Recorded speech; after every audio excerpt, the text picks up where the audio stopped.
Hans Jacob, and let's go to the next slide, please.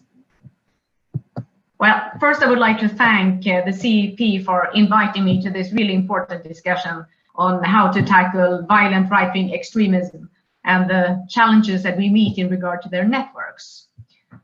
Sweden has had a long history of right-wing extremism, or what we called it earlier in the 19th, white power or white supremacy, when a wave of very violent right-wing extremism swept across Sweden with several horrifying attacks and murders. We had the laserman, for example, that shot immigrants in Uppsala and Stockholm. We had the teenager John Horn, who was beaten and then drowned to death by neo-Nazis.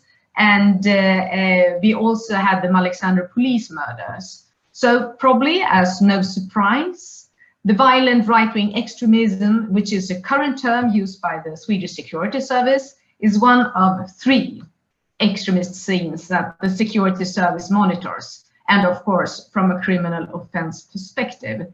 The other 2 being violent Islamic extremism and violent left-wing extremism.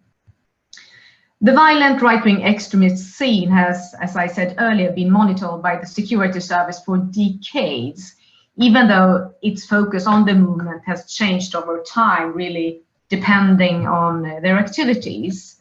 And a couple of years ago, actually just before the Christchurch attack, the Security Service noticed an increased activity, because I wouldn't call it collaboration, it was more like increased activity between violent right-wing extremist groups and more loose networks of anti-migrant groups.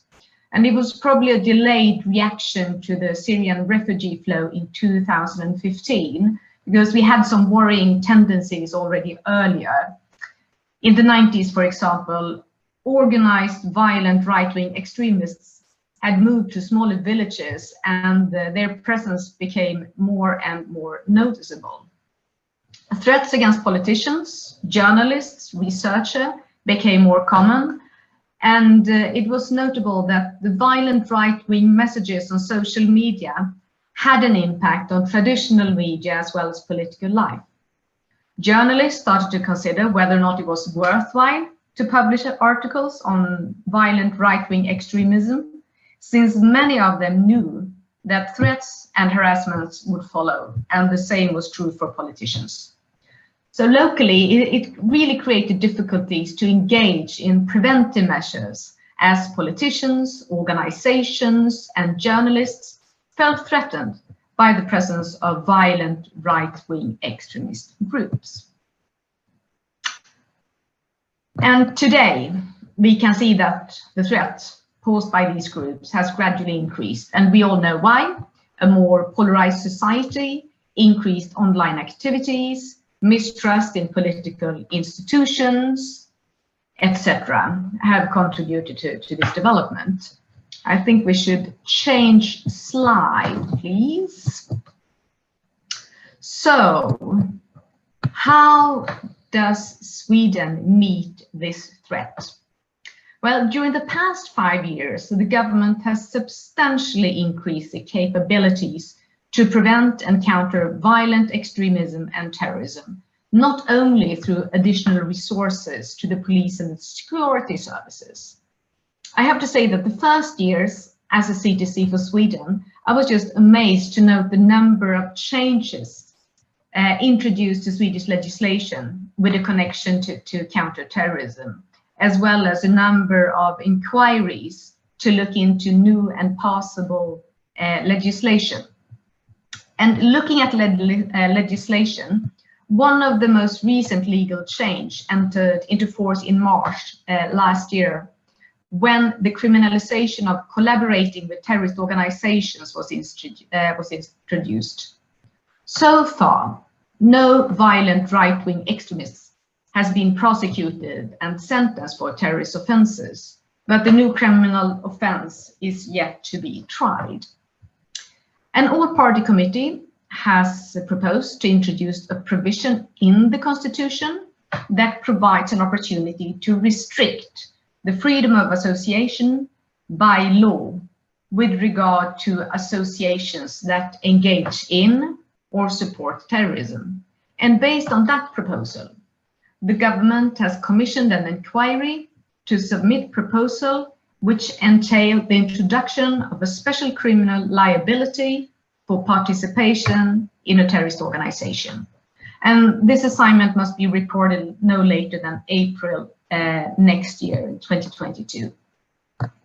And last week, an all-party committee handed over a proposal on criminal liability for organized racism and support for organized racism to the government. The proposal is now under consultation, and the new legislation is proposed to enter into force in July 2022. However, changes in legislation alone won't do away with violent right-wing extremism, nor will additional resources to the police and security service. Change slide, please. Prevention is a key message of the security service. In addition to detect and avoid criminal activities, it's absolutely essential to stop or at least decrease the inflow of individuals into extremist environment in order to push back their growth. Prevention requires collaboration between schools, social services, the police, civil society, etc. But there's obviously also a need for collaboration on an international level. And I would say during my almost 5 years as a CTC in Sweden, international cooperation has most certainly been strengthened. Non-border digitalization has, of course, increased radicalization into violent extremist groups. And what happens in Sweden might impact Germany. And that's why this meeting is so important, because we need to learn from each other what works and what does not. And many of the activities of violent right-wing extremists are carried out at the local level in Sweden. And there's been a strong demand for guidelines and lessons learned on how to tackle them.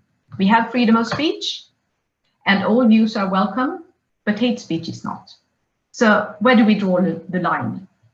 It's not an easy question, it's not easy to answer.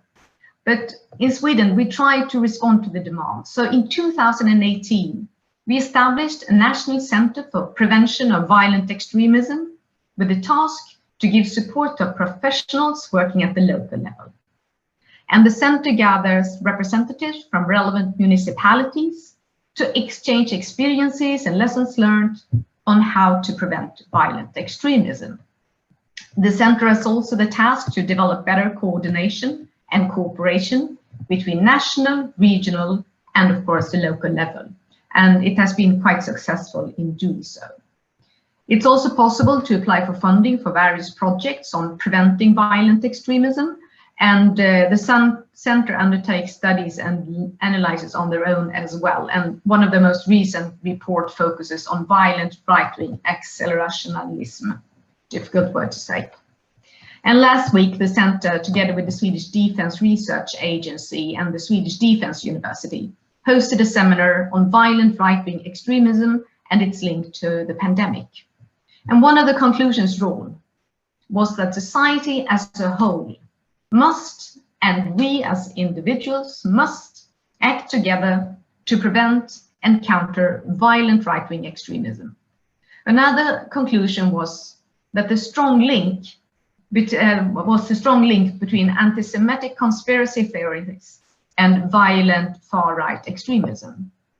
And we need to take the discussion not only on violent right-wing extremism, but also on racism, hate speech, LGBTQ, anti-Semitism, Islam, etc. We need to take the discussions in schools, at workplace, at home, before it turns violent.